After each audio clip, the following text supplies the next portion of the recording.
to all! Today's office Rosh Hashanah Daf Chav Ches. We are starting Chav Zayin Amud Beis, the second to last word on the Daf. And today's office sponsor Lilu Nishmas, Mars Miriam Sarah Basar Yaakov Moshe, her neshama should have an aliyah, and Lilu Nishmas, Rabbi Chmiel Mordechai ben Reb Chaim, his neshama should have an aliyah. Now the Mishnah said that if one blows the shofar into a bar, then he's yaitze as long as he didn't hear the echo. And the Gemara clarified that this is only for someone standing outside the bar because he could possibly hear the echo, but someone on the inside of the bar will never hear the echo of the shofar, and therefore he's always going to be yaitze. Now the Gemara tells us Amar Rabba, some say it's Rava Chav Ches Amud Aleph on the top. Shalom makes us tkiyah bar, or makes us tkiyah al sfasa bar. Let's say you heard part of the tkiyah inside the bar and part of the tkiyah outside the bar. Right now we're assuming that we're talking about a person standing on the outside of the bar. The one blowing was inside the bar, and then as he was blowing, he walked out of the bar. So the person who was standing out of the bar heard part of it coming from inside and part of it coming from outside. So the Gemara says yatsa, he's yatsa. But makes us tkiyah kadim shal amud shachar, or makes us tkiyah achar shal amud shachar lo yatsa. If he heard part of the tkiyah before amud shachar and part of it afterwards, he's not going to be yatsa. Amud shachar is the earliest time he could hear the shofar. So if you heard part of the tkiyah before, part of the tkiyah afterwards, he's not going to be yatsa. So Rabbi, he asked Rav the following question: Ma'ishna Hasam, what's the difference over there when the tkiyah was blown too early? The beina kula tkiyah b'chiyuv of leka. He needs to have the entire tkiyah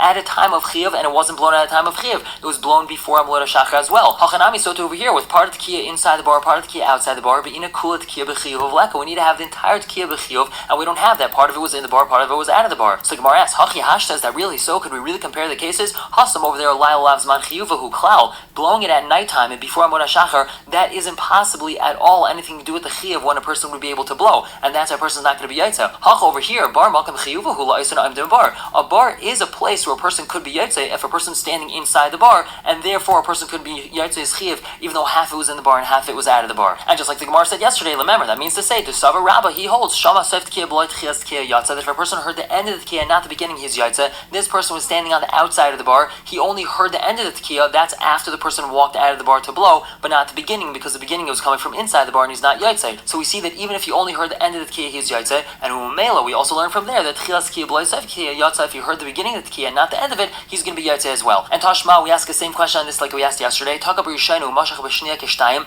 ein biyad el achas, it's only considered like he has one. Again, we said the first tkiyah of the set was regular length, and the second one was double length. It's still considered like only one tkiyah. And we ask, why is that? Why don't we just split it into two? And we'll say that the first half is considered like hearing the beginning, and the second half is like hearing the end, and it's considered like you heard two tkiyahs. So we answered, no, and we're not going to split a tkiyah into two. But if you heard the beginning or the end of a tkiyah, then you're going to be yaitze that. Tashma, we ask another question like we asked yesterday. If a person blew the shofar into a pit, a cellar, a cistern, or a large barrel, so im kol shofar shama, if you heard the sound of the shofar, yatsa, then he's yaitze. Im kol havar shama lo, but if you heard the echo, then he's not yaitze. And v'amai, why should that be? Why don't we just say that he's yaitze with the beginning of the tkiyah, make me the larva of kala, before the echo sound got mixed in? So we answer, Kika Amar Rabba, what was Rabba's case talking about? Not like we originally thought that there was one person in the pit, one person out of the pit. That's when a person is blowing for himself, and he starts off in the pit, and then he continues blowing as he's walking out of the pit, he's going to be yaitze. So Gemara asks, remember, what's the chiddush? He's blowing for himself, of course he's yaitze. He's yaitze when he's in the pit, and he's yaitze when he's out of the pit as well. So what's the chiddush? So we answer, you might think the zimnin demapik ratio might be that his head is out of the bar, vakati shofar bar, but the shofar is still in the bar, and the kama abrav kala, and now we have a mixture of sounds of the shofar and the echo of the bar, and since his head is out of the pit, he might not be yaitze. Kamashmon, the chiddush is, since he's the one blowing the shofar, he's going from inside the pit to out of the pit, he's still going to be yaitze. And more halachas of shofar. Rav Yehudi says, "B'shofar shel oil lo yiska." A person's not allowed to blow with a shofar that came from a carbon oila. Vim takan, if he did blow yatza, he's going to be yaitze. B'shofar shel shlamim lo yiska. He's also not allowed to blow with a shofar that came from a carbon shlamim. Vim takan, if he did blow lo yatza, he's not yaitze. Now my time, why is that? Oila bas me'ilahi. A person could be over me'ila with a carbon oila, and kivan de ma'al bas, since he was over me'ila by using it, nafkal l'chulin, so now it's become chulin. We know that it's also to use kachim for your personal benefit, and if one does so, he's over me'ila, and once he's over me'ila though, the item loses its kedushin, becomes chulin, so therefore, when it comes to a carbon oila, it loses its kedushin, it becomes chulin, so therefore he could be yaitze. Whereas shlamim, v'labnei me'ilin inu, a carbon shlamim, a person's not going to be over me'ila because kach kalim, but still, isruhu derachav behu, there still is an isur on the shofar, you're not allowed to use it for your personal benefit, v'lo nafki l'chulin, therefore it doesn't go out to chulin, and he's not going to be yaitze even when he blows with the shofar of shlamim. But now we ask, maskavla rava, ema small, when does a person over me'ila lebasar tetaka? That's after he blows the shofar, it's after he derived personal benefit from the item, only then he's over me'ila. Well, if so, kikataka, that means when he was blowing shofar, bisurataka, he was blowing while it was still isser, meaning the shofar was still usher to use,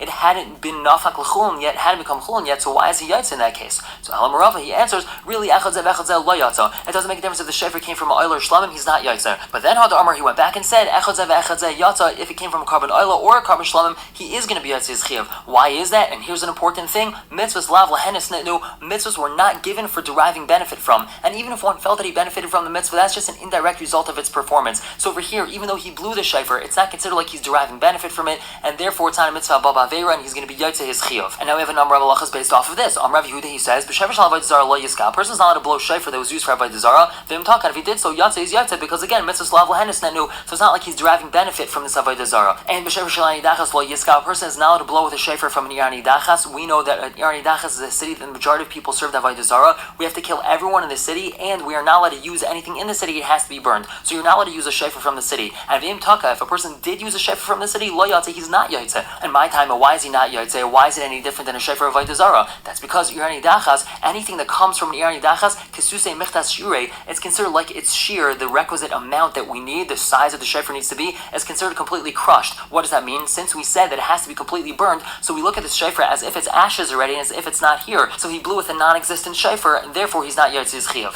And Amarava, hamuder haname chaveroi. Let's say a person, he vowed he's not going to have any benefit from his friend.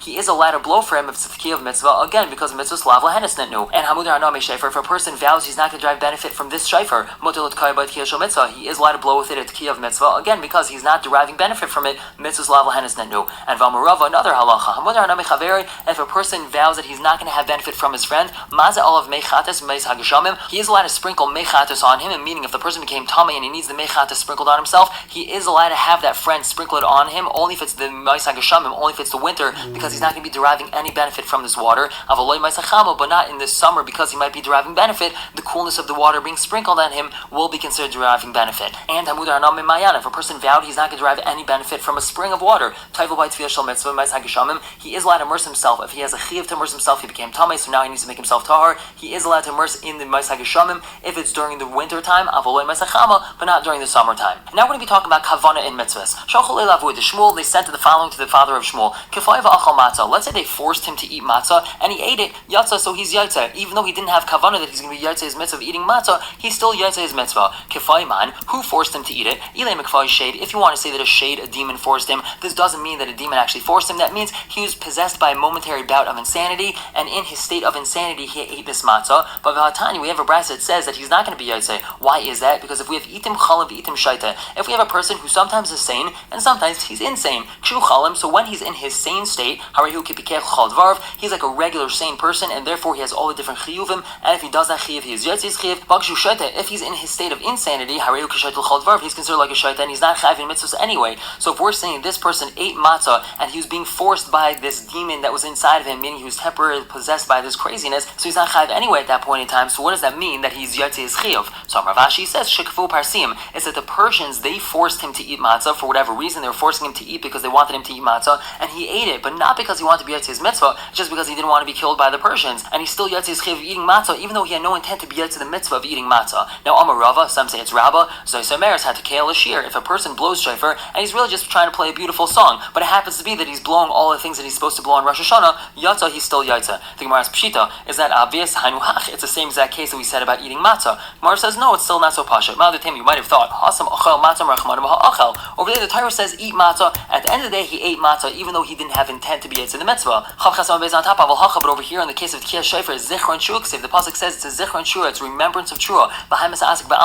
And this person is just preoccupied with blowing a beautiful song, and over here there's no zichron trua. Kamashmon, the chiddush is, even though he's misasik, he's still yatsa, because at the end of the day he did blow the tkiyas. What do we see from here? We see that Rava holds mitzvahs ein tzrichas kavana. Another very important yesod. The mitzvahs do not need kavana. If a person is being yatsa mitzvah, he doesn't have to have kavana, hinni muchna mezumin, that I'm going to be doing this mitzvah, I'm going to be yatsa this mitzvah. As long as he performs the action of the mitzvah, he still is yatsa the mitzvah. That seems to be the Rava holds that. But now Asay, we're going to ask on Rava, hayakar b'tayr, if a person's reading Torah, v'giyaz mana mikra, and now it's time to say Kriya Shema, and it happens to be that he's up to the part of Kriya Shema in the Torah. So im kivin liba, if he has kavana yatsa, then he's yatsa Kriya Shema. V'im lav, and if he doesn't have kavana lo yatsa, then he's not yatsa. My lav, doesn't that mean when it says if he has kavana he's yatsa, that kivin liba latsa, is that he has to have kavana to be yatsa the mitzvah, and only then he's yatsa the mitzvah. So we see that mitzvah strichas kavana, that you have to have kavana to be yatsa the mitzvah. So the Gemara answers lie. That's not what we're talking about. Likrais, it means he has to have kavana to read the words. If he has kavana to read the words, even though he didn't have kavana to be yatsa his chiyuv of Kriya Shema, he's still yatsa. The Gemara asks, likrais, kavana to read the words, hakakari, he is reading the words. What does that mean? He has to have kavana to read them. He's in the middle of reading them. The Gemara answers, Bakari Zecharia, he's reading it in order to make emendations to the Sefer Torah. So when you read like that, you're not even reading all the words. You might slur them, you might skip some of the words. So it has to be that he has kavanah to read every single word properly. But again, he does not have to have kavanah to be Yotzei Chiva Kriya Shema. So we don't necessarily have a raya, the mitzvah tzrichas kavanah. Tashma, another tempted question, a mitzvah ain't tzrichas kavanah. Okay.